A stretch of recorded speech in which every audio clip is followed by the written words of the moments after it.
Assalamualaikum warahmatullahi. Bismillahirrahmanirrahim. Alhamdulillahi rabbil alamin, wassalatu wassalamu ala asyrafil anbiya wal mursalin sayyidina Muhammadin wa ala alihi wa sahbihi ajma'in. Subhanaka la 'ilma lana illa ma 'allamtana innaka antal alimul hakim. Wa la haula wa la quwwata illa billahil 'aliyyil 'azim. Qala al-mu'allif rahimahullahu ta'ala wa nafa'ana wa iyyakum bi 'ulumihi fid dharain amin ya rabbal alamin. Dan ke-13, mengambil oleh kaum itu akan hamba perempuan yang bernyanyi-nyanyi. Ke-14, bermain-main ia akan segala alat permainan seperti rebab dan kecapi dan biola dan serunai dan barang sebagainya. Dan ke-15, telah melaknatkan akan kesalahan umat ini oleh awalnya, maka nantilah oleh kamu pada ketika itu akan kedatangan bala angin yang merah, atau ditenggelamkan di dalam bumi, atau diubahkan rupa seperti rupa anjing dan babi dan barang sebagainya. Kita sambung lagi tentang hadis yang menyebut 15 perkara apabila dilakukan oleh umat ini, maka mustahaklah turun bala daripada langit. Yang ke-14 iaitulah mengambillah seseorang itu akan hamba perempuannya bernyanyi-nyanyi. Zaman dulu dia ada hamba perempuan ni penghulu sajalah yang boleh lihat, macam isteri kita lah, dia tidak ada aurat dengan penghulu. Apa yang harus bagi isteri haruslah pula bagi hamba. Cuma dia lain sikit masalah pusaka dan seumpamanya. Jadi masalahnya hak haram ni, ambil hamba tu buat jadi penyanyi. Bukan menyanyi untuk penghulu, menyanyi untuk orang yang bukan mahram dia. Ni hukumnya haram. Sebab tu kerja menyanyi orang perempuan, kalau dia naik atas petang menyanyi dan audiens pendengarnya lelaki bukan mahram, haram dah, hukum haram. Yang kata dak haram tu hak dengar orang puan juga, baru dak haram. Kalau orang yang dengar tu laki-laki, haram selalu. Sebab tu nyanyi laki-laki dia dak haram, melainkan dengan ada sebab, nampak, yang baru datang. Asal nyanyi yang lelaki tidak haram, perempuan haram sudah tu. Hukum asal dia, melainkan jadi tak haram ada sebab baru datang. Laki-laki nyanyi, perempuan dengar, makruh.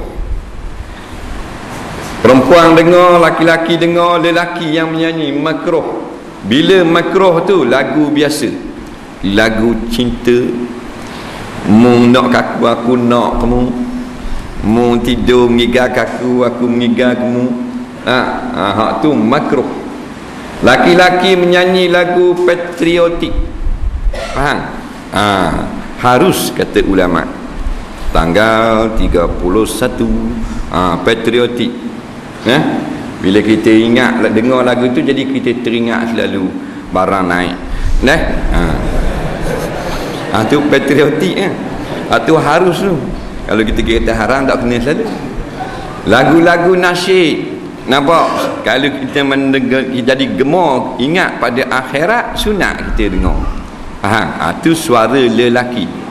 Sama ada yang mendengar tu lelaki perempuan atau lelaki, ingat baik tu. Dia bak suara tu, bak nyanyian, bak muzik suku pula.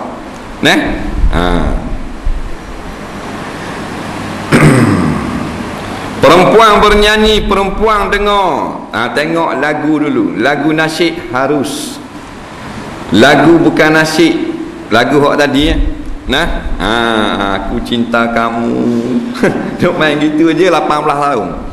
Kamu cinta tak kat aku? Jadi hak tulis. Kalau lagu gitu puan dengar, makruh puan nyanyi. Ada seorang yang bukan mahram menjadi pendengar, haram. Nampak? Kerana firman Allah Ta'ala, fala taghda'na bil qawli wa yatma'ul ladzi fi qulubihim marad. Jangan kamu, hai wanita, mensedapkan suara di hadapan laki-laki ajnabi, nanti ada yang rosak hatinya, jadi fitnah. Nampak? Fala tu kata ulama tafsir haram, tak boleh. Pasal nak takwil ya. Takut ada ustaz lain aja tak apa puan nyanyi lelaki dengar dengan syarat jaga semayang. Orang syarat jaga semayang dak lah. Sedak disco. Paisa mayang mu'ah disco mama. Haram tak haram lah tadi semayang dah. Orang perempuan nyanyi lelaki dengar haram selalu.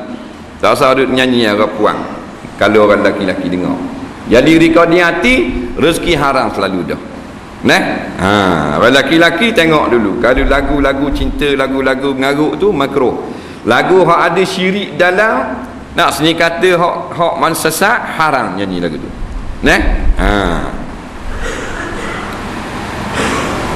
Ni zaman dulu dia cari piti dengan hamba perempuan. Hamba perempuan ni ada setengahnya pandai nyanyi.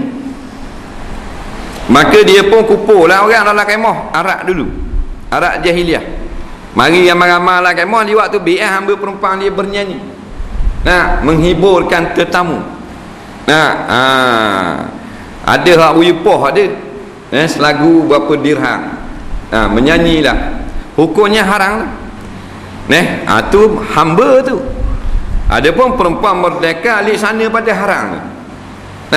Waktu di antara kerja cari makan haram, itu kerja sebagai pengurus penyanyi wanita atau syarikat rakaman yang merekodkan nyanyian-nyanyian wanita untuk dipasarkan, ataupun kerja sebagai juru hebah radio. Dia memutarkan lagu-lagu perempuan yang haram bernyanyi di radio. Faham? Banyak dosa tu. Kena taubat. Dia ada alternatif Tuhan beri, taubat.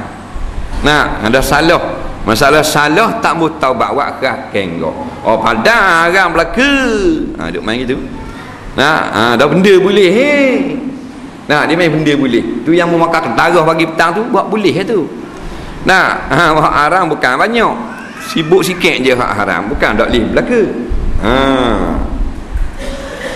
Lenin gak dia macam penghulu dulu, dia ada sedia lah penyanyi-penyanyi. Kalau kita nak buat dinner, nak buat show, nak buat apa benda ke apa percara, nak pakai penyanyi boleh ya. Telefon lah syarikat dia. Nampak? Gua ni gamak tak ni kita nak buat dinner, kita nak ada tak orang nyanyi seorang. Singer. Singer tu bukan rima tu kalau lautan. Nampak? Singer ni penyanyi. Ada nak hak berapa ratus, berapa ribu. Pasal dia di-grade pula. Macam Wadriang tau. Ada hak sejak 20 ya. Bang, ada 60 teh boleh makan sutir. Ada hak sutir 40 ya dah timbang. 9 ya sekilo. Penyanyi perempuan itu kok. Nak hak oleh macam mana? Kan buat. Nak orang ni boleh 40,000 5 lagu. Deposit 10,000. Sungguh. Jadi telefon syarikat. Tak ada PT bawah ni biasa je. AJK CJA nak buat dinner. Tu murah punya ada. Nampak kapung punya. Selagu 9 hari. 3 lagu 27. Diskaun 25. 3 lagu. Beres. Lagu rodak. Hukumnya haram tu mainlah kapung. Adik kita ni kurang sikit lah. Kalau adik atas tu banyak. DK barat, DK karuk. DK barat letak hari karuk. Dia ngaruk tu. Saya kaji dengar. DK karuk perempuan. Kalau kita naik alik-alik atas tu, CD dia dengar lugar lagu. Ngaruk belaka. Seni kata. Mengajak berbuat maksiat. Seni kata. Penyanyi perempuan. Asal DK marak penyanyi lelaki. Tu tak apa lah DK marak. Lagu sirik dahwe. Tu tak apa lah. Ni penyanyi perempuan. Nampak? Penyanyi import daripada selatan Thailand. Kadang-kadang kasut tinggi, tumit tinggi gini, seluar ketat. Tak je kelih.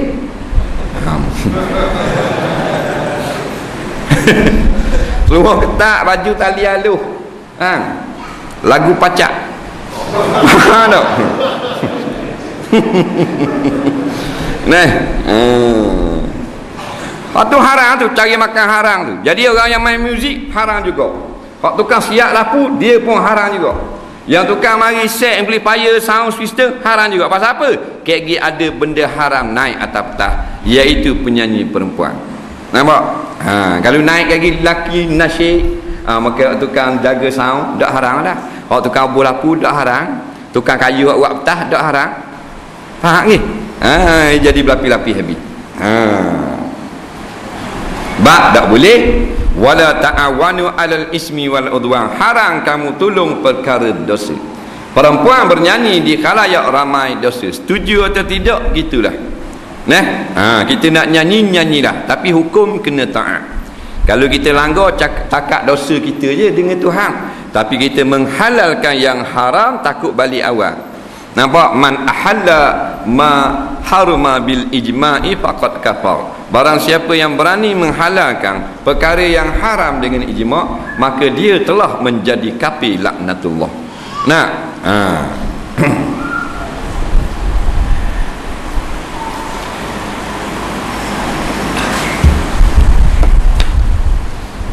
Dah hak dia mati dah, lagu-lagu dia pasang dia ni lagi, dia juga mendapat sama semacam dia masih bernyanyi lagi. Melainkan sebelum dia mati dia telah bertaubat, dan dia haramkan syarikat rakaman memutarkan lagu-lagunya selepas ketiadaannya. Syarikat rakaman degil pasang juga, dia tidak lagi dapat saham. Faham lagi? Tu penyanyi-penyanyi kena buat gitu kan. Penyanyi hak haram lah, penyanyi hak haru tak ada masalah. Nyanyi nasyid, nyanyi lagu-lagu agama, selawat, burdah, tu tak apa lah. Sebab bila sebut nyanyian yang dilarang ni, nyanyian yang haram lah. Nyanyian yang tak dilarang, tak haram tu.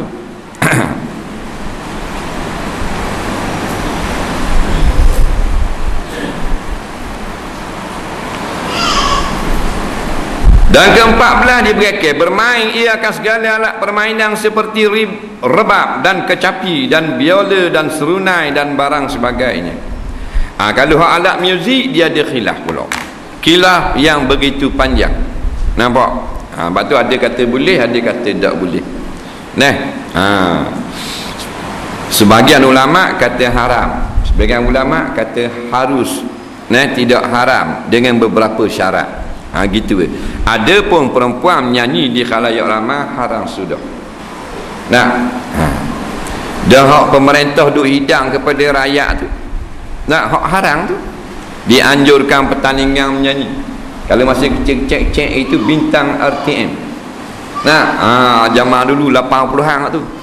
Learning 2010 hebat lagi ya. Akademi Fantasial. Sehati berdansa tu badi berjoget. Music pujaan 10 macam-macam, semua tu haram belaka. Wak mari ustaz kata tak apa, khapok balik roti. Jangan nak menyesatkan orang. Minat lah, jangan kata halal. Halal lain, minat lain. Kita tengok cerita filem, tengok orang dengar CD orang puan nyanyi, bos keping dalam kereta, dosa kecil je, bukan dosa besar dengar orang puan nyanyi ni. Faham lagi?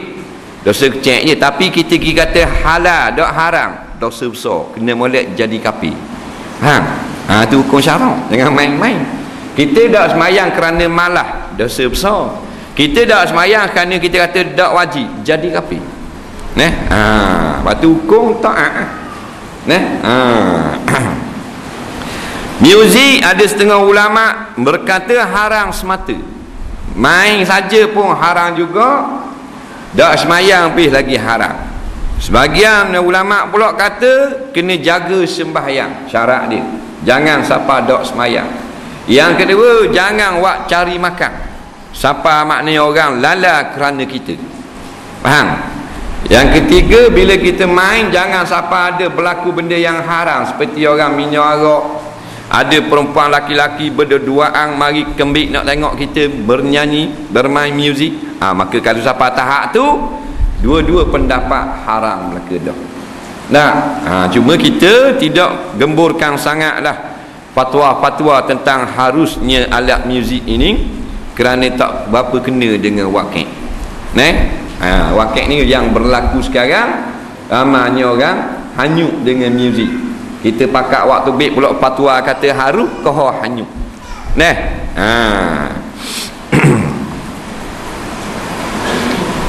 Dah tak boleh nyanyi lah suara kita. Dah kita ada suara ni. Ada orang kata tak apa menyanyi, tak haram kerana suara adalah nikmat Allah. Apa salahnya? Nampak?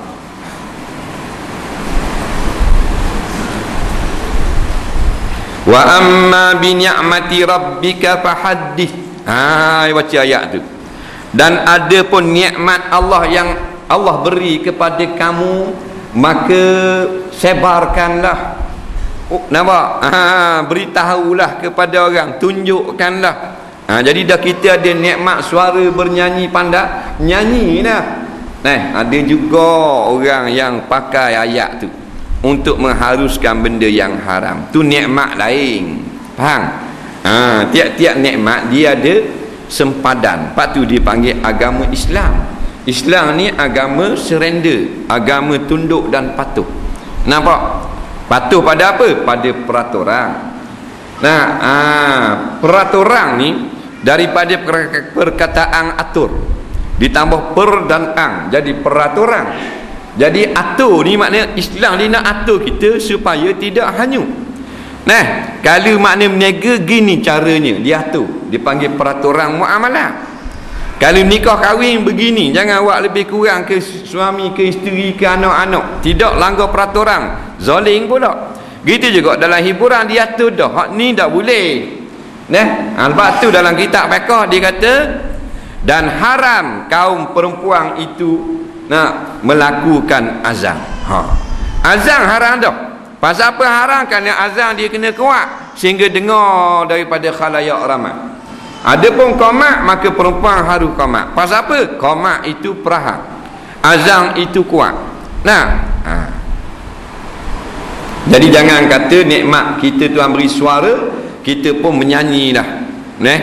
Bukan tiap-tiap nikmat itu kita boleh guna tanpa peraturan. Lepas tu kalau kita daripada celek mata sampai ke tidur, kita ikut peraturan hukum hakam, dipanggil orang Islam tu, orang beragama. Kalau kita dah ikut peraturan, dipanggil Melayu saja. Dah kalau depan mahram tak apa. Menyanyi, nak menyanyi 3 minggu tak apa. Siapa pendengar mak dia. Nampak? Dia duduk atas meja makan menyanyi. Galak kata nak menyanyi kan. Dengan mikrofon, dengan karaoke boleh lah ke? Boleh ke karaoke? Boleh. Tak apa. Dia berduet dengan tok lelaki dia.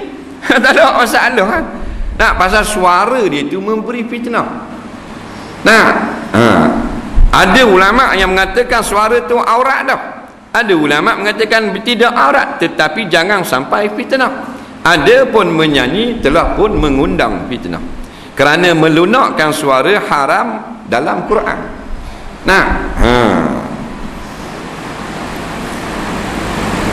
Laki kita dengar tak apa, mak kita pendengar, tok kita, tok nyang kita tak apa. Boleh, tak ada masalah.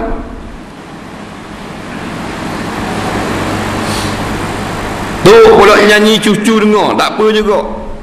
Tak ada masalah. Tok nak karaoke kok, tengok cucu dak kat nyanyi, tok kata buat gak kita lagu kopian. Tok kopian kok, tak ada masalah, cucu dengar. Dia bukan kerak terus Islam ni hiburan. Dia atur, dia kawan. Tapi kita jenis babi macam budak-budak. Hak orang larang tu tebeng. Lori beli nauti tak main, lori mainan. Power Ranger ada, Batman ada belaka, beli belaka. Spiderman, Cicak Man, JKK main ada belaka ke? Tambo nak main golok tu. Nak tajam, nak gok. Nak gulu di batin, nak golok. Hak orang larang tu kan. Kita macam udak-udak kok. Hak boleh tambung, nak tepeng kok. Nak tepeng juga hak orang larang. Dah dia kata sedap kat suara hamba ni nak jadi penyanyi kok. Tambah nak jadi penyanyi kok. Biar tak kata guana pun. Dan nyanyi ada depan suami. Tak ada masalah kan. Suami kita nak tidur kita pun nyanyi. Lagu anak itik tokwi. Tak kok tidur.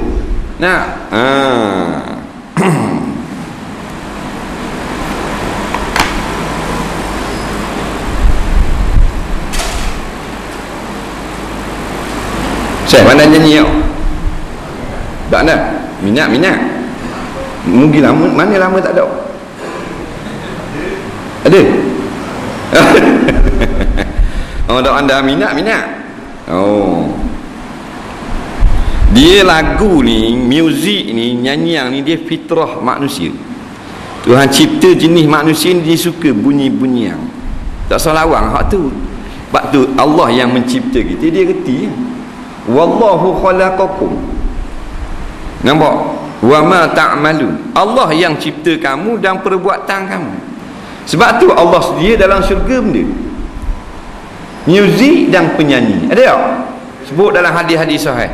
Sebab jenis manusia ni dengar sedap, dia berahi. Cuma dalam dunia ni dia kawal sikit. Jangan melampau batas. Pasal ni bukan tujuan kita dicipta untuk hiburan semata-mata.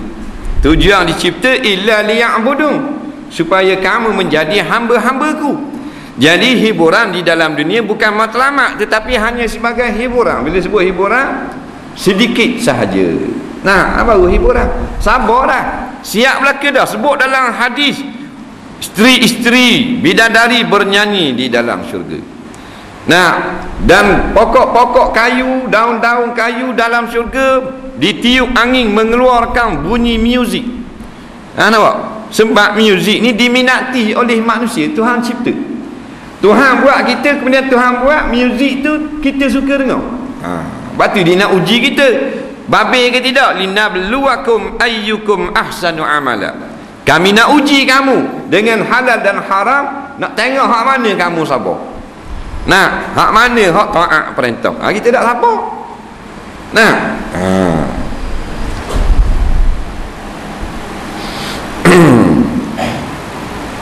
Saya kahwin bila-bila ada isteri pandai nyanyi, suka tak? Dan nak suka dia nyanyi atas petah. Tak? Ya ke tak? Tak suruh menyanyi dah ni? Rumah ingat surah. Itu baru betul, tak ada masalah dah minat menyanyi ingat. Jadi bukan kita nak larang penyanyi-penyanyi lelaki nak dengar ingat. Sini kata hak cinta-cinta makruh. Yang menaikkan semangat, kasihkan negara, cintakan tanah air, nampak? Itu bagus. Kalau hak perempuan awal-awal sudah haram, sudah dah. Nasyid haram juga. Tak boleh, kerana nasyid adalah melunakkan suara. Mensedapkan suara. Tak ada orang puan nyanyi dia kena buat suara tak sedap. Imam Ghazali ni dia antara ulama besar yang mengharuskan muzik. Nampak? Dia ulama tasawuf, tapi dia juga mengharuskan muzik dengan syarat. Nampak? Maksud dia faham muzik, dia reti sangat, dia faham fitrah manusia. Tapi dalam bab perempuan, dia kata kalau orang perempuan tu ada orang laki-laki mari di rumah, tak ada orang, tak ada mahram, maka janganlah dia menjawab dengan suara yang lembut. Tak boleh. Buka kitab Ittihafus Sadah, syarah bagi Ihya Ulumuddin. Faham? Maknanya tak boleh orang lelaki tu mari nak minta benda-benda mustahak lah. Nak minta anak kucing kereta ke, tu lelaki pejabat pesang suruh mari ambil. Faham? Ataupun bos pejabat, suami dia pesang ke kawan dia, lalu ke rumah aku tolong minta dengan bini aku tinggal barang wak isang. Jadi bini kita ni atau anak dara ditubik luar, dia tak dicakap gaduh. Kena cakap ngasor. Sunat cakap ngasor. Ngasuh lagu mana biar faham, bukan ngasuh kurang ajar.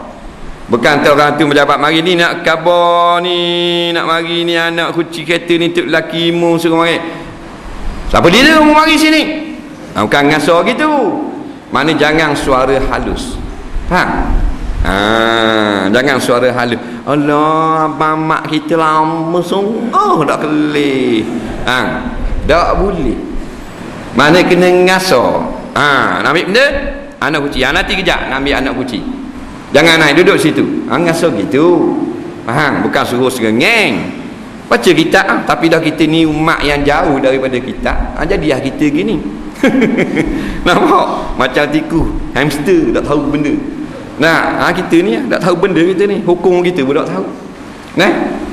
Setengah ulama kata kalau orang mari orang lelaki di rumah kita ni puang anak dara tak ada lelaki lagi je kena boleh cakap. Ada mustahak.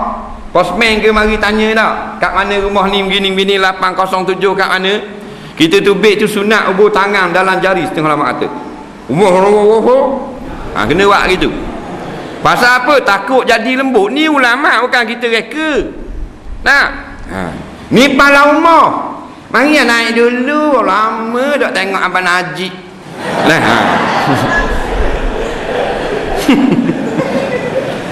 Nampak kawan tu naik lah. 2 kali pergi, 2 naik lah. Dah 2 kali ajak tak sedap juga. Jadi ramah tak tahu ke benda. Membatasi peraturan lah. Okay.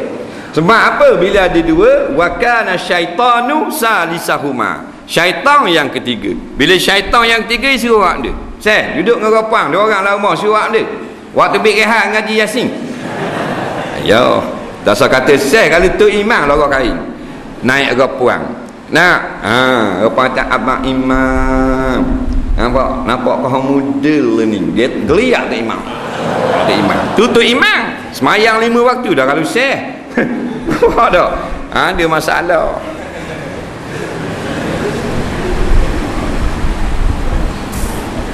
Mana kalau orang puan nyanyi haram sudah tak boleh. Melainkan orang puan dengar. Khabar tak kan? Jikalau tiada jemaah lelaki, maka hendaklah didirikan jemaah perempuan berimamkan seorang perempuan. Dan hendaklah dikomat dengan perlahan, takut didengar suaranya oleh lelaki ajnabi. Orang ngaji lain. Ngaji kita umat surat khabar. Mana reti hukum hakam? Reti metro sinar harian tu kita pasal Nah, berita harian. Nah, kita ada apa? Kita seri dengan tikus ni. Nah, tikus rawi kita reti tau. Tak reti dah kita anak-anak tikus. Campur dah reti juga. Sebab tu kita kembali ke pangkal jalan. Nah, balik kita tegakkan semula Islam dalam diri, dalam keluarga, dalam kampung, seterusnya di dalam negara. Nah, jadi di antara dosa pemerintah mereka menyediakan penyanyi-penyanyi perempuan bernyanyi-nyanyi terlampau banyak di dalam channel-channel televisyen. Nah, padahal itulah hak rakyat. Kita sebuah negara Islam tak boleh lagu tu. Dah Arab Islam, Arab punah janang juga. Nah, tengok channel Mesir nyanyi gelek, menari semua. Jordan negeri punah. Nah, TV dia teruk daripada kita lagi. Nah, Palestin pun ada juga. Dah macam mana tu nak pergi kemenangan. Nah, di Iraq, TV Iraq perempuan bernyanyi-nyanyi. Habis semua ni jarum Yahudi Nasara. Kita sampai ikut habis cara hidup dia. Kita kena aku walan tarda ankal yahud walan nasara hatta tattabi'a millatahum. Tiada redha Yahudi Nasara hatta tattabi'a millatahum, sampai kamu ikut cara hidup mereka. Millah makna cara hidup. Allah dah kata hatta tadkhulu dinahum, sampai kamu masuk agama mereka. Tapi hatta tattabi'a millatahum, cukup sehingga kamu dapat ikut cara hidup mereka. Cara hidup hiburan melampau gini, cara hidup kafir laknatullah. Nah, maka kita seru kerajaan hak ada tutup serta-merta program-program haram seperti itu sebelum datangnya Israel menjemput para pemerintah. Kak Gikan tak dang nak jawab. Mun jadi menteri besar, mun jadi Perdana Menteri, mun menteri penerangan, mun buat benda. Nak mun menyiarkan siaran-siaran perempuan bernyanyi, mun nak jawab benda sekarang. Apa? Belalok mata-mata. Lekung di tokak, 70 hasta tenggelam di dalam bumi. Betul tak? Dah gitu kan. Opang menari. Orang puan mengaji, berlaku khilaf di kalangan ulama. Satu golongan mengatakan haram juga. Sebab tu ramanya qari-qari yang antarabangsa yang nombor satu, yang hebat-hebat tidak sudi menyertai musabaqah Al-Quran sebenarnya yang dianjurkan oleh negara kita. Nah, ada qari yang datang, tapi ramai lagi qari-qari yang warak tak mau datang. Kerana kita membenarkan qariah-qariah perempuan memperdengarkan suara masing-masing. Nah, jadi dari segi fiqahnya ada ulama yang mengatakan harus, dari segi waraknya sebaik-baiknya tidak ada dah kaum wanita memperdengarkan Al-Quran. Orang mengaji dengan Siti Aisyah radhiyallahu anha, isteri Rasulullah pun setelah Nabi wafat, dan ilmu yang tidak ada pada sahabat lelaki, ilmu tentang istihadah, ilmu tentang nifas, tentang haid, tentang rumah tangga, yang sahabat laki-laki tak dengar hadis tu. Maka sahabat mari belajar dengan Aisyah di belakang tabi. Nampak?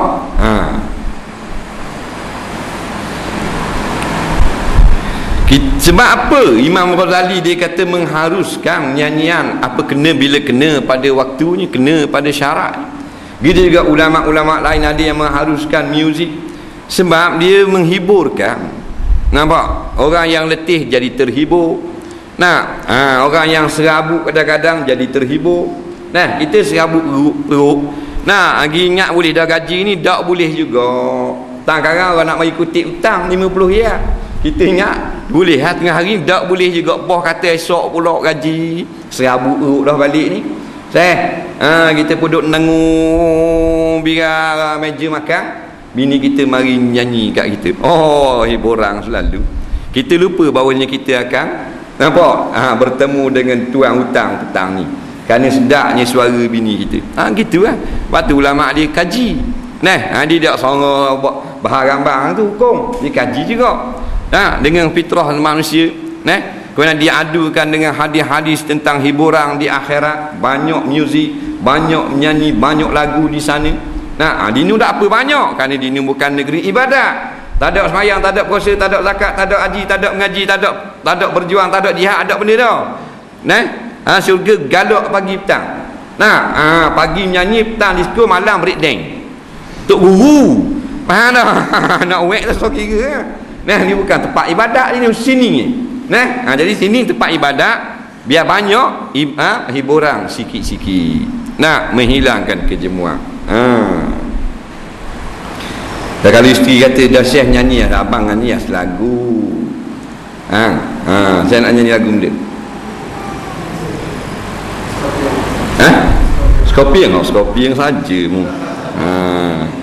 Nyanyi lagu Melayu. Abang nyanyi aspal lagu bang, abang Syekh. Kita serabut perut ni. Saya nyanyi lagu ni. Aku bukannya Superman.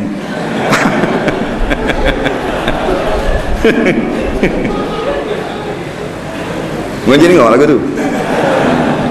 Dah dengar kapok pada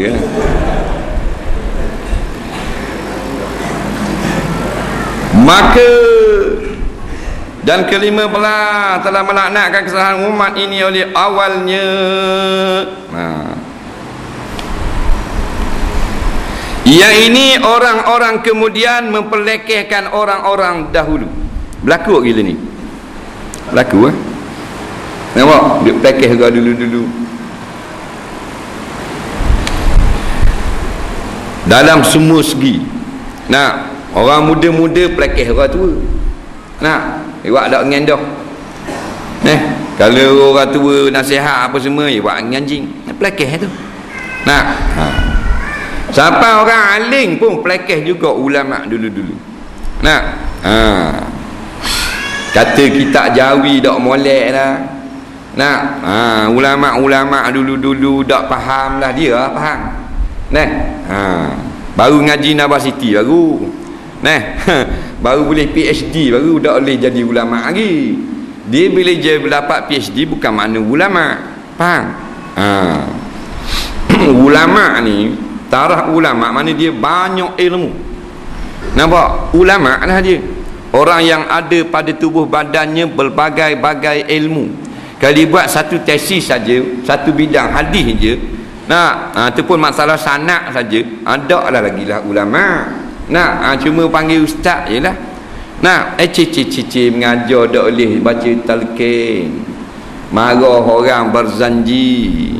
Marah baca kunu. Marah orang letak nama Said depan. Faham? Dah kita bukan ulama, bekas mufti negeri je. Nah, kita sendiri anggap ulama, bukan. Ustaz betul dah.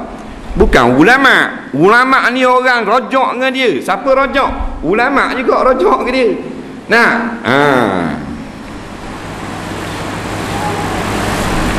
kondeng Imam Syafi'i tak faham. Oh, dia faham. Boleh dia kata Imam Syafi'i tak faham hadis. Nampak dia faham hadis. Nah, daripada pakai serban, pakai sokok, daripada pakai jubah, pakai nektar, mana berkurangan. Dia pakai sokok, pakai serban, pakai nektar, pakai kok gitu. Pegawai takbir sabah, dia pakai yang dia. Nah, pengarah jabatan baru kena. Nah, takkan pengarah jabatan pakai spiah pula. Pakai serban. Nah, ulailah kalau kita pakar hadis, pakai serban, pakai jubah, mana bidang agama pakai yang Rasulullah. Nah, wakil rakyat mana siapa? Pakai sokok, pakai baju kok. Nah, hijim dia ni pakai baju kok, pakai tie. Oh, dia manager bank. Tak tahu dah lah. Faham?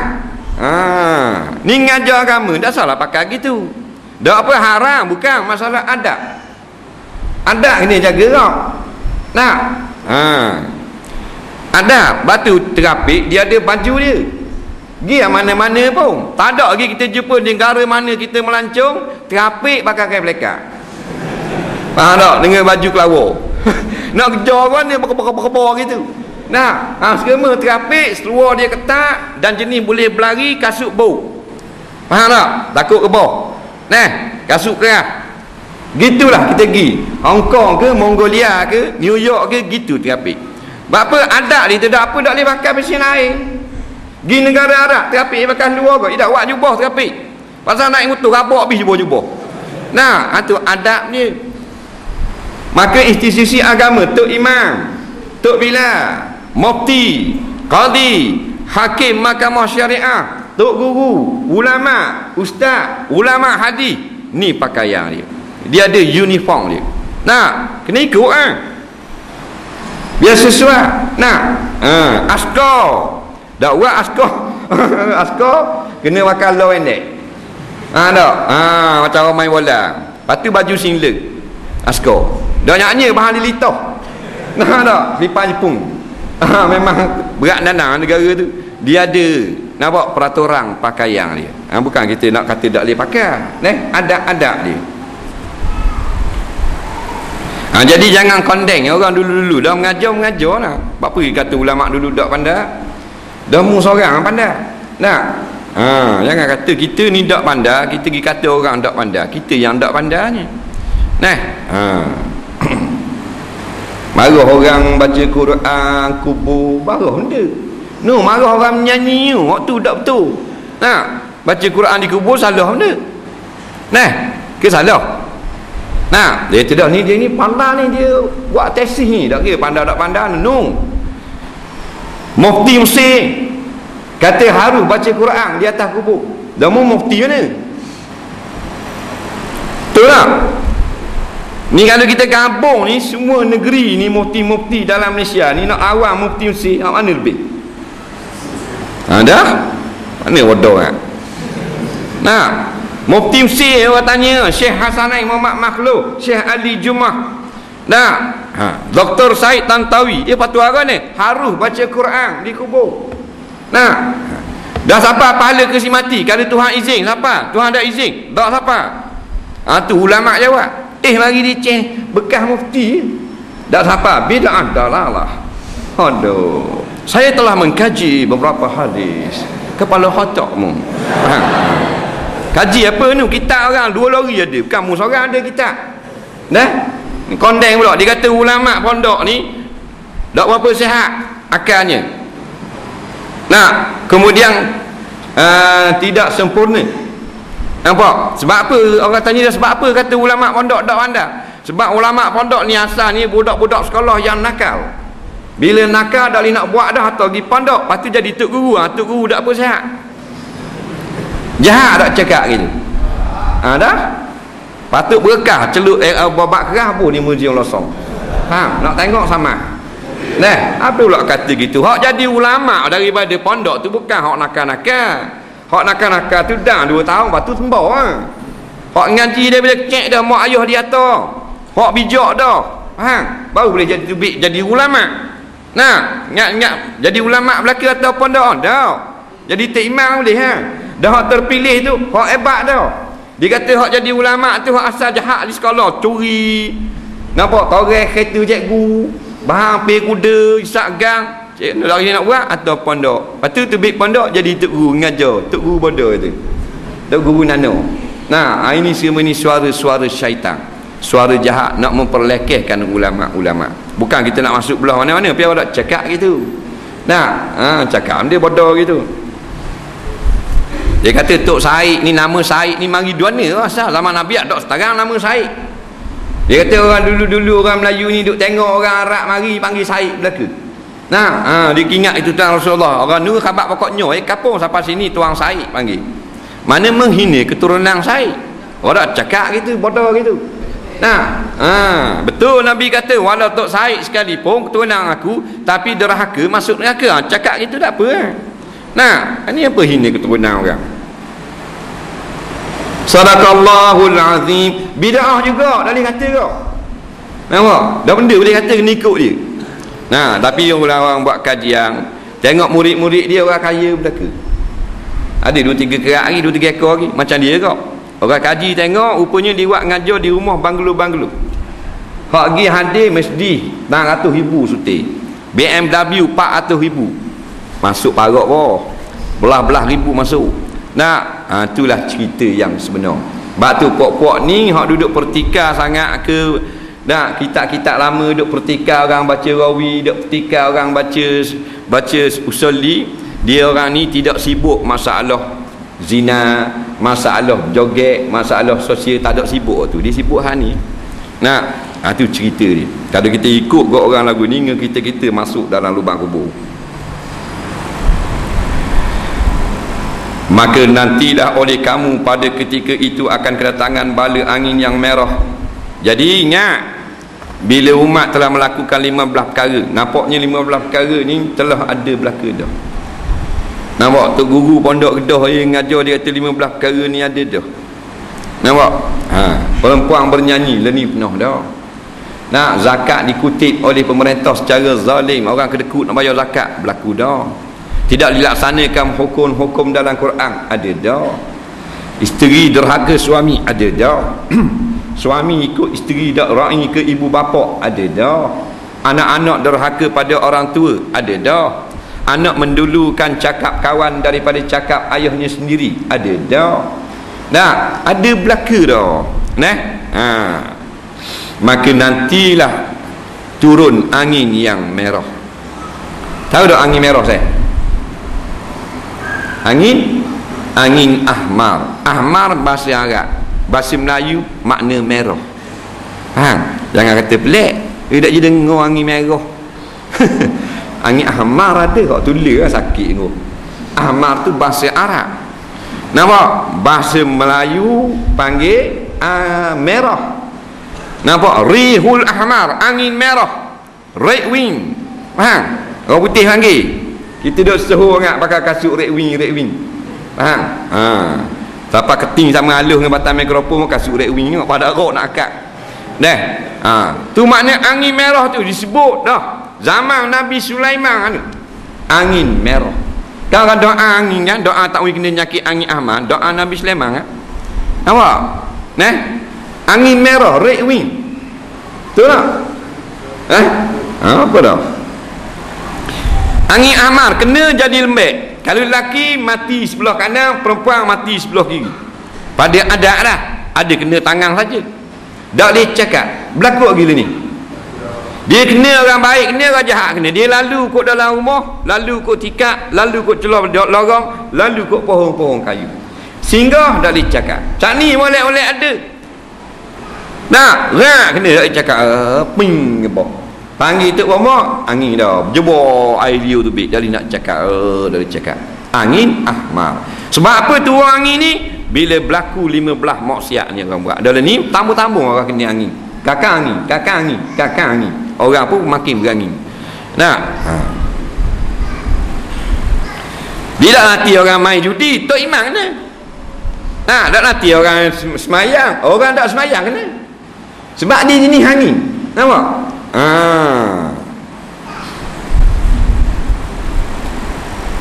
Jadi kita yang sebenarnya menarik bala daripada langit kita. Dah kita dah buat ni perkara, dah kita dah cegah kemungkaran.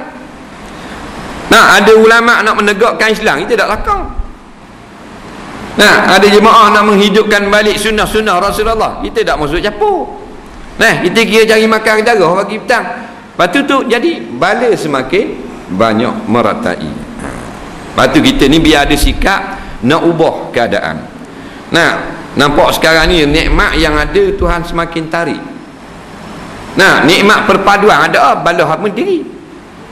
Nikmat anak yang soleh tak ada dah ni, anak koleh kacang belaka. Nah, nikmat isteri solehah jadi jahat habis bini. Nikmat suami yang baik, suami pun tak bertanggungjawab habis dah. Tuhan tarik apa? Kita sedar. Nah, kita duduk nampak nikmat pitih je.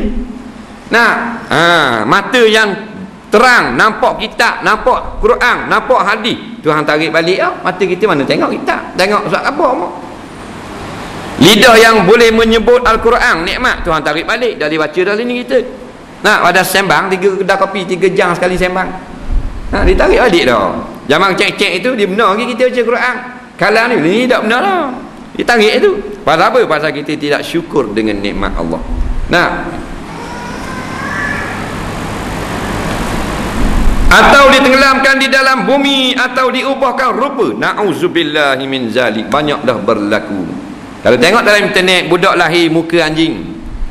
Nah, budak lahir muka lembu, macam-macam peseng. Hak kepala 2, tangan 4, kaki 3, pelik-pelik tu bik. Nah, di Rusia kepala 2 tu bik budak. Nah, dulu kita ngaji kitab Sabilal Muhtadin. Dia kata hendak wajiblah dibasuh muka daripada tempat tumbuh rambut sampai ke bawah dagu. Dan jika ada bagi seorang itu 2 muka, maka hendaklah dibasuh muka yang menghadap ke hadapan. Kita kata kau mana pula kitab ni pada 2 muka, kau mana pula? Tahun 90-an lahir di Rusia 2 kepala. 2001 lahir pula 2 orang lagi di India 2 kepala. Nampak? Budak, baby. Dah.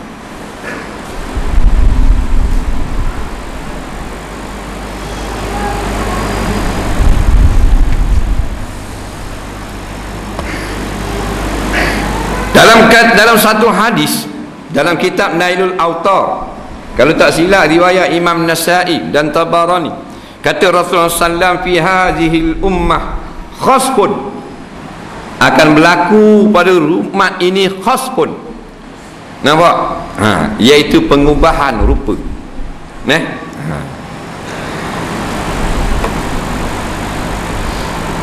Ditenggelamkan dalam bumi, gempa bumi ada gila ni. Zalzalah, gempa bumi. Gempa yang paling hebat kiamat lagi. Seretak, acur buah habis. Sekarang diorang buat setepak. 3 bulan ada setepak, 2 bulan berlaku setepak. Tapi dah tak kena pak kita, jadi kita duduk enjoy lagi ya. Tak ada apa-apa.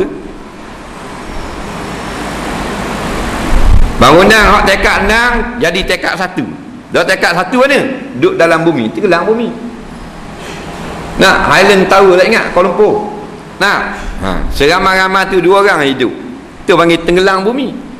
Nah, bangunan tenggelam dalam bumi. Ada benda.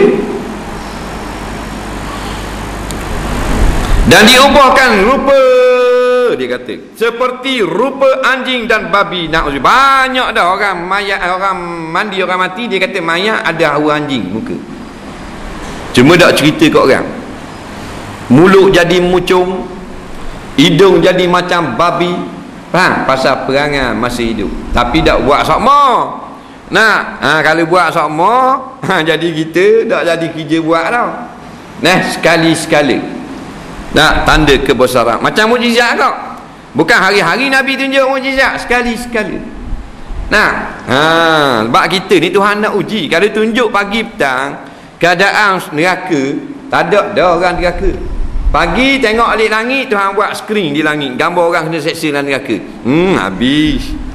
Nampak awet-awet punggung punya habis, beli purdah ladu jahit. Tang tunjuk pula keadaan orang kena katak laku pun lenggak langit, nampak belaka skrin besar 18,000 kaki, nampak habis. Tuhan boleh buat gitu. Boleh, tak payah buat cerita dalam Quran dah. Cerita dalam hadis dah. Mudah pergi dengar siapa suruh. Nah. Bak tak buat gitu, jadi kita tak ikhlas sebagai hamba Allah, terpaksa. Nah. Macam ngaji Quran, Tuhan boleh buat kita ngaji habis pipi, kita pun buka lakah. Nah, tengok ada RM100. Tuhan boleh buat. Kalau kita dah habis, buka kosong. Tapi bila kita baca sungguh habis, tupik 100. Gamaknya berapa lah saya baca?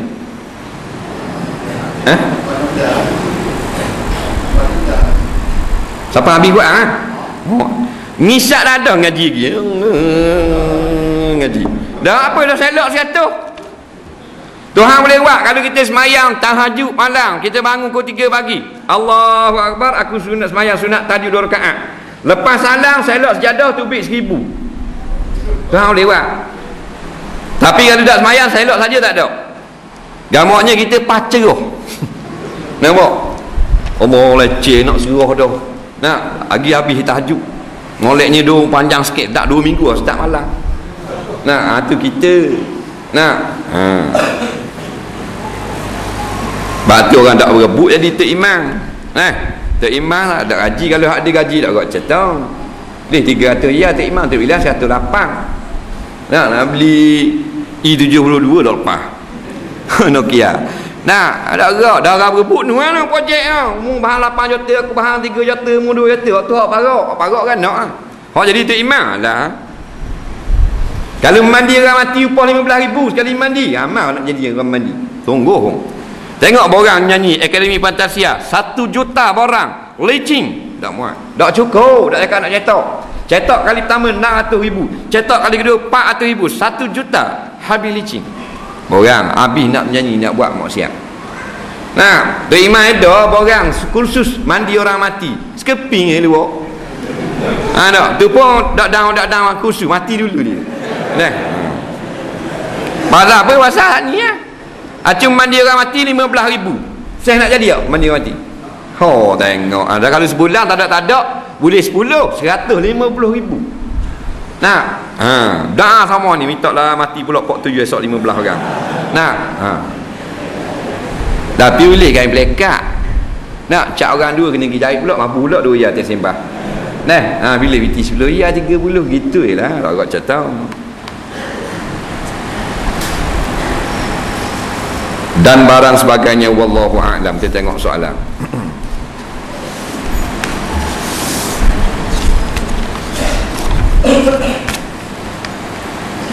Semasa dalam keadaan solat jemaah, makmum menyedari bahawa terdapat najis di bahagian tubuh badan atau pakaian imam. Bagaimana cara makmum untuk memberitahu imam dalam keadaan tengah solat? Sedangkan tindakan imam bila menyedari najis dan apakah pula tindakan makmum seterusnya? Baik. Makmum duduk belakang tok imam, tengok tahi cicak ada atas piyah tok imam. Makmum pun tegur subhanallah. Siapa cerah tok imam tak reti. Tak? Sebab subhanallah tu benda hal. Jadi caranya makmum taklah menjatuhkan kopiah tok imam. Ingat kalau kita jadi imam, ada orang mari cabut piyah kita, maknanya ada sesuatu di atas kopiah kita, atas sokok kita. Dah so balik gocoh. Lama paling lapuk sutin. Maka dimaaf lagi, melainkan daripada awal dah.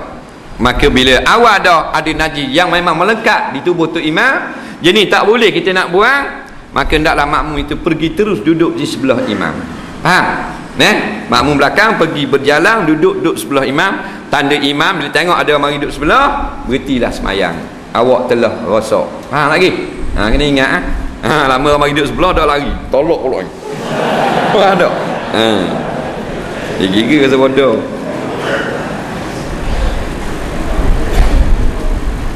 Bagaimana cara yang berkesan memulakan mencuba di perniagaan mengikut aturan Islam, cara yang berkat Allah Taala dalam perniagaan?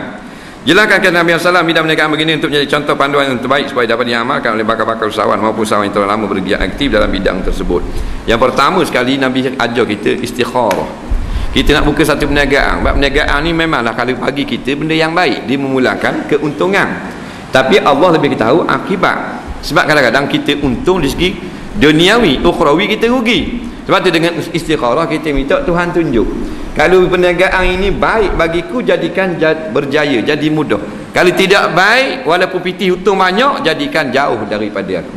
Tu yang pertama. Kedua, kita dengan niat nak mencari rezeki yang halal. Patuhi peraturan syarak. Mulakan dengan panggil orang solat hajat di kedai kita, bagi makan free. Nah, kalau kedai makan panggil orang surat, mari makan free. Nak tolong selamatkan perniagaan, tambah jadi orang deki dan sebagainya. Ramai lebih baik. Begitu cara dia.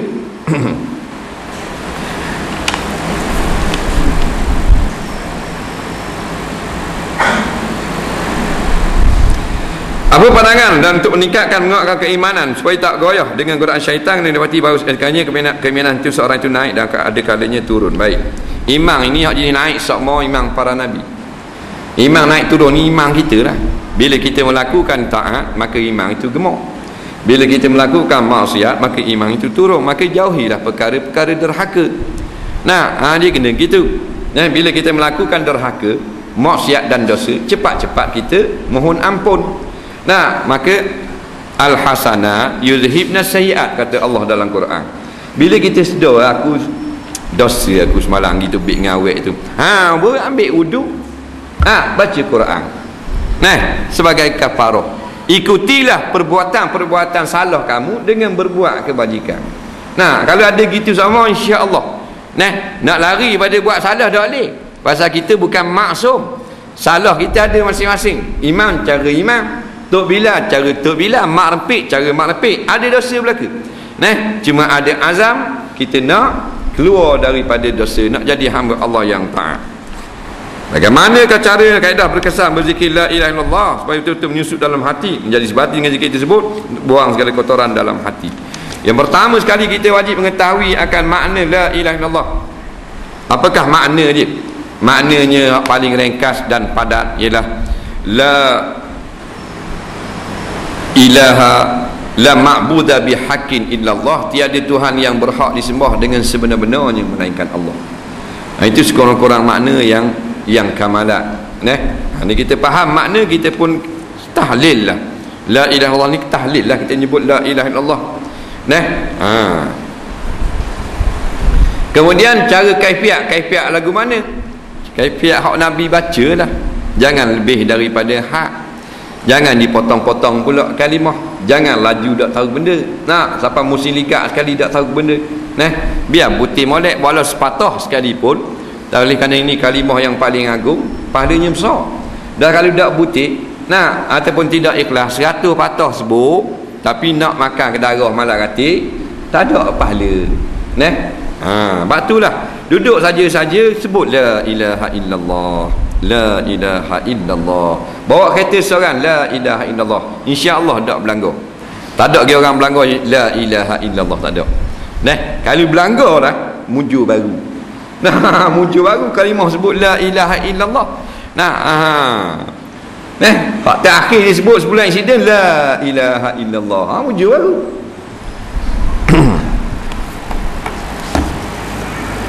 Soalan seterusnya. Saya pernah bagi duit kepada ayah saya. Ayah saya pernah sumpah mak saya. Saya larang ke ayah saya jangan sumpah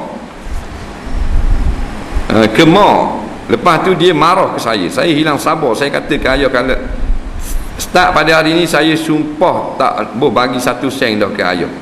Lepas tu saya mari rasa bersalah pula. Macam mana tu? Tolong jelaskan. Dia ni mak ayah dia ni berakhir sumpah ke mak dia. Jadi sumpah ni mungkin bukan makna sumpah dalam syarak, makna maki hamu lah. Jadi dia ni tak usah dia katalah ke mak gitu tak boleh. Jadi ayah ni orang tua. Makan haji nama tu dulu. Mana boleh anak-anak larang. Ya ada gak buah dak molek orang tua. Buah dak apa sihat. Anak-anak tu nasihat ambo dengar. Dia nasihat ni tak mesti orang muda, orang tua. Dia tak ada umur. Nampak? Wa tawasau bil haqq, kata dah kan, saling berpesan-pesan dengan kebenaran. Ad-dinun nasihat, agama tu nasihat. Ayah nasihatkan anak nasihatkan ayah. Nak siapa salah kena dengar. Jangan bakal anak kita nasihat kita tak mau dengar. Cuma cara anak nasihat kena pandai, jangan depan orang. Tak boleh aib dia dengan perkataan yang lembut. Hukum keras, perkataan tu lembut. Tak liwat gini ayah haram. Haram tetap haram, keras tu. Jangan kena pula. Jadi ayah dia marah ke dia? Marah dia pula pasal dia nasihat ayah dia. Dia panasan dah, biarlah, dia tak mau ya biti ayah. Dia tak mau dengar kan. Tak sumpah, dia pun bersumpah. Kalau benar dia bersumpah demi Allah, wallahi tallahi billahi, maka hendaklah dia langgar sumpah. Jangan siapa maknanya ayah kita tak dengar kita tak mau duit. Itu hal lain. Ayah kita dia sumpah, mak kita maki hamun, dia berdosa kepada Allah. Dia tak mau dengar nasihat yang baik, dia rugi. Hak kita kena biti, wajib kena beri hak tu. Jangan campur hak tu. Dia hak gugur nafkah ni isteri. Sebut dalam Quran, dalam ni isteri yang tak mau dengar nasihat suami, gugur nafkah. Ayah tak gugur. Kalau ayah tu fakir miskin, wajib kena beri juga. Walaupun ayah tu kafir pun wajib kena hormat. Jadi tarik baliklah langgar sumpah dah. Setengah ulama kata langgar sumpah, iaitulah hendaklah kita beri makan 10 orang miskin. 10 orang, seorang nasi buku, air nasi buku, air teh oping. 10 orang. Niat bayar kafarah sumpah, denda sumpah. Pada tu kita boleh beri baliklah apa yang telah kita sumpah tadi. Soalan seterusnya, air mazi kena pada kain, kita boleh membatalkan solat kita? Ni siapa ni? Syekh tanya kan? Air mazi ni najis. Kalau kena di kain sedikit sah sembahyang. Jenis dia ni diberarti, dibalakan dengan jenis banyak air mazi. Jadi jenis ni kalau kena sikit ada halus je kena di kain, dimaaf pada syarak. Sama dengan darah nyamuk, sama dengan darah kudih, darah luka dan sebagainya. Bila banyak tak boleh, wajib kena basuh. Dia gitu. Dia pun air mani barulah tidak najis. Berjeruk 3 liter ada di air kain Tok Imam. Sah juga semayangnya. Adakah luka terkena pada kain kita boleh membatalkan solat kita? Adakah luka yang terkena pada kain tidak batal solat? Apa batal solat pula luka kena kain? Luka kita keluar darah tak batal solat. Melainkan belum solat luka kita ni, katakan jahit dah sini. Rebah mutu masuk bahan di poket. Jahit 8 jahit sini. Belum semayang dineles terbit darah. Kita wajib kena basuh. Bukan atas luka tu, atas darah tu lah, pasal dia najis. Kita pun semayang, dalam semayang tu keluar pula, maaf pada syarak. Sebelum semayang ada sikit-sikit darah di luka, sunat basuh, tak wajib. Nampak lagi? Soalan seterusnya, Muslimat wajib pakai stokin mana kalau keluar rumah? Contohnya menyiram pokok bunga, bakar sapau, hantar makanan rumah jiran, atau duduk di rumahnya bersembang sejam dua, kena pakai juga? Jawabnya tidak wajib perempuan pakai stokin. Yang wajibnya perempuan tutup aurat, sama ada stokin ke atau benda lain. Masuk beledi tak apa. Bukan stokin itu wajib tutup aurat. Jadi kalau tidak pakai stokin tapi seluar dia labuh, pas luar dia labuh jatuh atas kaki kaki dia, pakai kasut pula. Maka dia menutup aurat. Lepas tu jalan-jalan sekarang tu kadang-kadang terangkat sikit nampak tumit, siapa suruh kita tengok hak gitu. Dia buka terus ni, kaki jelek tubik ke bawah. Tu mana membuka aurat. Macam apa ni pakai kain ya. Pakai kain molek dah. Pakai kain sampai agas dengan buku lali. Lepas tu dia pakai kasut. Tak katakan kasut dia kasut badminton master. Tak ramai integro. Kalau tengok gitu tak apa lah. Dah lalu lori bandorang. Terangkat kain. Nampak puing tu. Tu bila apa belalok mata-mata. Tu dia tak berdosa tu. Dia kira tutup aurat dah. Gitu juga. Dia tubik sirang bunga, dia pakai seluar, dia pakai kain labuh dah. Tapi kadang-kadang dia nak jakah balik, nak pergi kat parit dia jakar belakang, orang tengok bawah nampak kaki dia. Itu dimaaf dah pada syarak, bukanlah bawah kuasa dia. Nah, yang tak boleh tubik awal-awal lagi. Bukan kata dia, bukan kata apa benda ni sirang ke bunga. Balik surah, balik-balik ada mak haji diselok lagi peti. Nah, takut kemucuk ni musim-musim hujan. Nah, balik surah kat kain lah ke mak haji jelang. Nah, tu imam suluh ke belakang kat motor. Dak lari sikit. Nah, tu imam mati bini 6 tahun dah. Nah, tu haram situ pula. Dah orang lalu ke belakang dah suluh kita dak kenapa. Dia tu takut lecah-lecah apa? Isteri Rasulullah, sahabat-sahabat perempuan zaman Nabi, kainnya sejatkah jatuh atas tanah, berselerek, hancur bawah. Nah, itu je. Hak molek dah tu orang kata besar dah tu sampai atas pada buku lali, selok lagi pula tak puas hati. Takut mucuk dah, mucuk bukan naga, mucuk. Biar nyelekat kira, lain tak ada orang nak selok. Nah, orang lelaki dia kok nyakit itu balik surah. Nah, balik surah, dia tahu dia jenis akak kain, takut muncul. Lo dalam ada akak.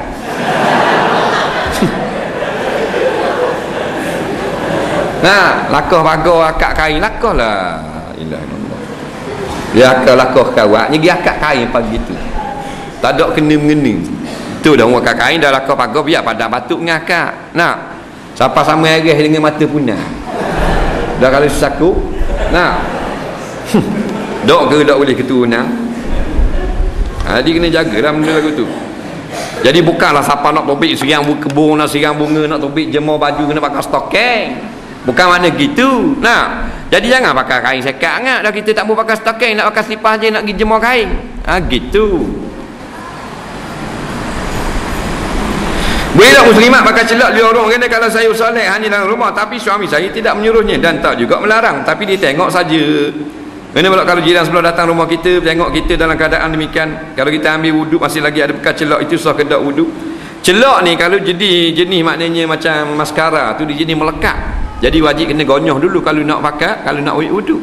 Tapi kalau jenis celak arak tu, hak jenis debu tu, hak celuk itu toreh gitu, hak tu bila kena wuduk dia hilang selalu. Nampak? Hanya tinggal asar kesam warna hitam saja.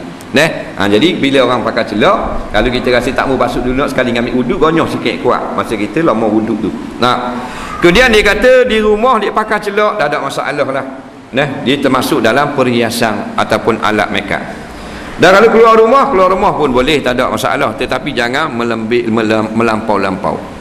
Kerana Allah tak larang bermakeup, Allah larang berdoa lalu macam orang kafir. Allah kata wala tabarrujna tabarrujal jahiliyatil ula. Jangan kamu bertabarruj, jangan berhias, bermakeup seperti makeup perempuan-perempuan kafir yang jahiliyah.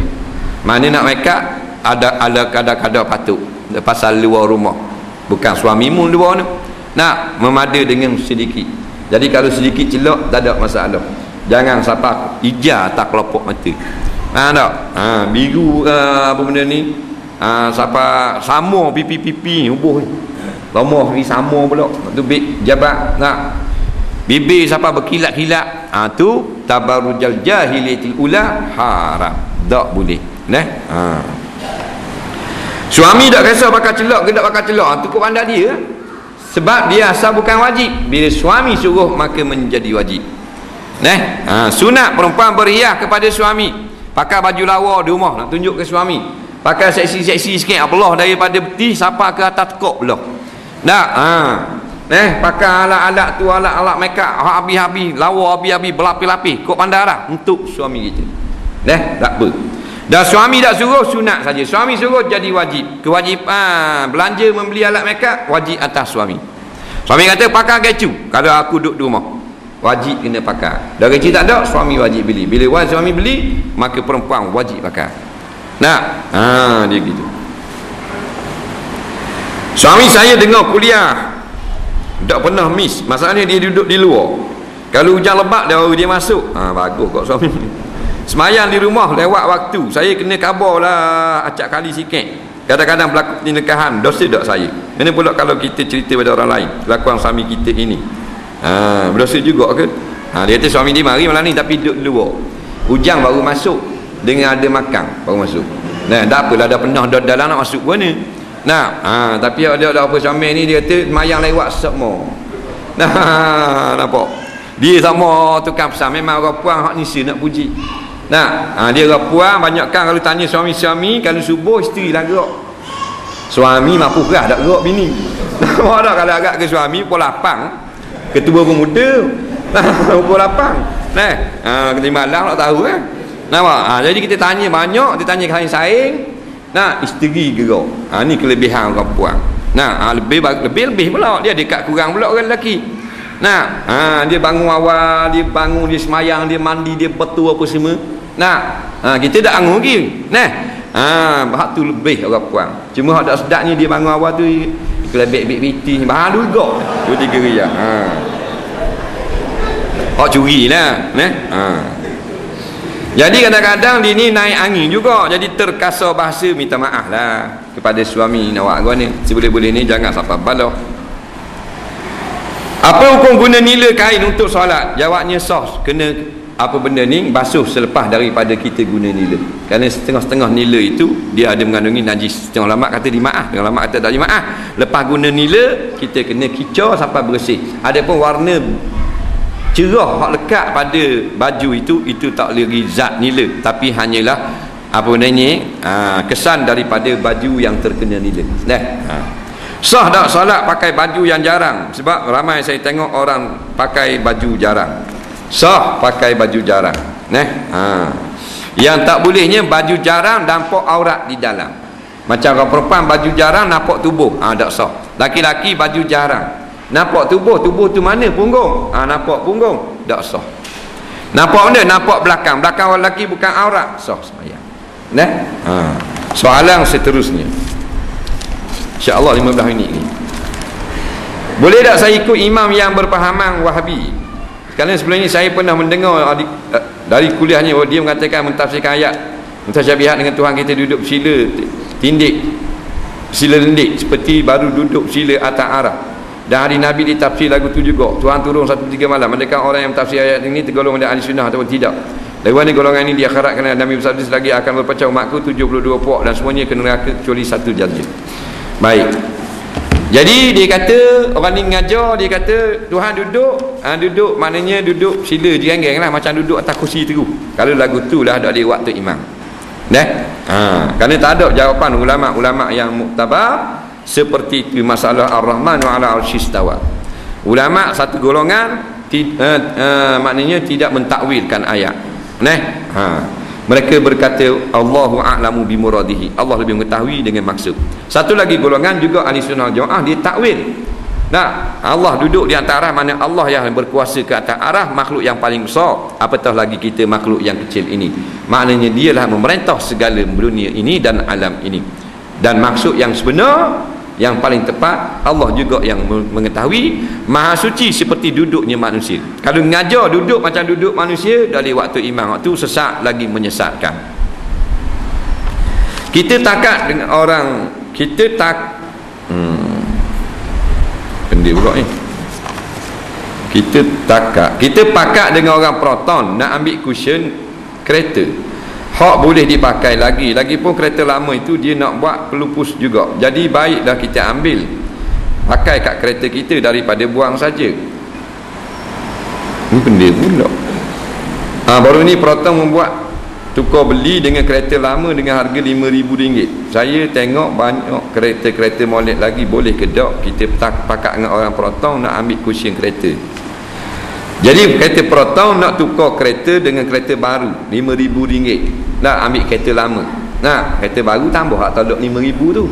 Dia ni nak ambil kereta hak lama tu, dia nak ambil kosing hak molek-molek. Jadi Proton akan lupus lah. Jadi kalau nak lupus dan company tu nak beri kita, tak ada masalah.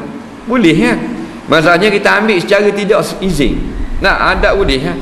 Nampak? Itu tak boleh. Dan ni syarikat tu sendiri yang izin kita ambil, tak apa. Yang tak bolehnya kereta tu kereta orang nak beli, kita pergi bahang dulu kursi. Lepas tu tuan ni naik kursi hak lain. Tu baru tak boleh. Ni tuan ni tak mahu dah kereta tu jual balik ke kedai pun nak bakar api dah, kita pergi ambil kursi boleh. Saya ada terima tunggakan gaji 8,900. Belanjalah ikan bakar. Main tanya semua.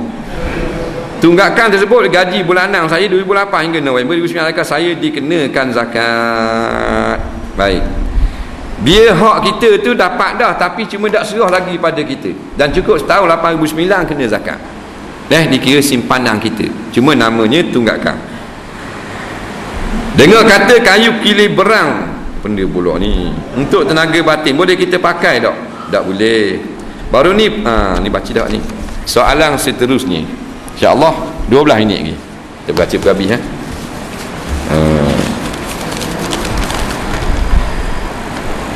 Dua orang pegawai kesihatan bertugas hari Jumaat. Salah seorang yang benar kewajiban mengerjakan solat Jumaat. Apakah pahalanya sama seperti pergi solat Jumaat dengan seorang lagi berkawal di pondok pengawal? Dalam kitab fiqh dia kata tidak mengapa tidak hadir solat Jumaat seorang kerana menjaga harta daripada pencuri. Jikalau ghaliknya ada pencuri, jikalau tiada yang menjaga harta. Dan tidaklah pada tiap-tiap minggu. Jadi pusing orang, jadi hukumnya haru. Sama juga diharukan polis-polis yang jaga pada orang sembahyang Jumaat, dia jaga orang mencuri. Jadi boleh. Tak boleh dia sama jaga nak minggu dia tak sembahyang Jumaat, baru tak boleh. Seorang rakan kirim duit untuk beli CD. Selepas solat Isyak, ustaz buat pengumuman kutipan derma untuk saudara yang tipu bencana. Soalannya yang mana lebih afdal, dulukan harta rakan, hajat rakan ataupun menderma? Duit siapa? Kalau duit tu duit kawan kita dah kirim, tak boleh derma lah duit tu, kena beli hak disuruh. Tapi kawan dia suruh kirim, kita khabar kalau untuk beli kita pergi sanggup dah. Maka waktu kita bolehlah pilih antara menderma ataupun nak tolong. Dua-dua tu boleh pahala belaka. Kerana kawan kita minta tolong pakai duit kita dulu beli suatu barang. Tengok keadaan. Kalau kita beli hak dia tu selalu dia jadi baik dengan kita, kita tak beli jadi berasa hati, maka kena jaga ke hati kawan dia. Kita berkawan, dia ada hak dia.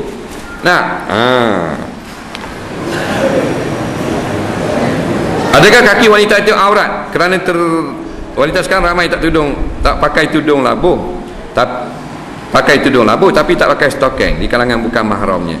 Jawabnya ya, kaki itu aurat menurut jumhur ulama termasuk mazhab Syafi'i rahimahullahu taala. Jadi bukan wajib pakai stokeng, wajib pakai kain labuh. Ingat, bukan stokeng itu wajib. Maka tu macam benda ni jilbab bukan jilbab wajib, tudung kepala wajib. Cuma ghalik orang tudung dengan jilbab, tu disebut jilbab. Bukan nama tu yang menjadi syarat. Kita tutup benda lain pun tak apa, tutup dengan suak khabar, tangan supik katang, tak ada masalah. Jadi begitu juga, bukan stokeng, iaitu menutup kaki. Sama ada dia pakai seluar labuh atau kasutnya tinggi, tak apa kau. Dia pakai kain dia sekat putih je. Tapi kasut bok tinggi, tak nampak aurat. Macam perempuan-perempuan di Tashkent. Dia kata Islam pakai sekat Islam. Dia pakai kain skirt je, skirt labu putih. Tapi dia pakai kasut bok kulit tinggi. Jadi tak nampak kat kaki dia.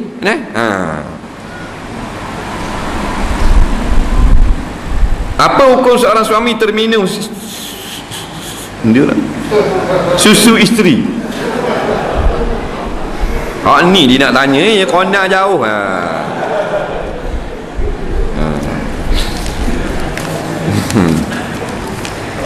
Jawab sama dah Kang. Soalannya terminum, sengelai minum pun tak apa lagi. Pasal apa? Pasal suami dia tuang punya susu. Isteri nak ngepek anak orang, wajib kena minta izin suami. Faham lagi? Isteri ada susu, nak ngepek anak, pasal kakak nak ambil anak akak, nak suruh kita ngepek adik ni supaya jadi anak saudara susu kakak. Faham? Jangan mandang-mandang, kena tanya suami. Suami kata tak boleh, haram ngepek. Ingat tu. Suami labanul pahli, tuang punya susu. Tak ada suami, tak ada susu, yilek orang apa. Faham? Jadi suami tuang minum harta tuang, boleh tak? Kita minum harta kita ni boleh tak? Boleh lah. Cuma ulama kata bila ada anak yang menyusu, maka makruh diminum banyak.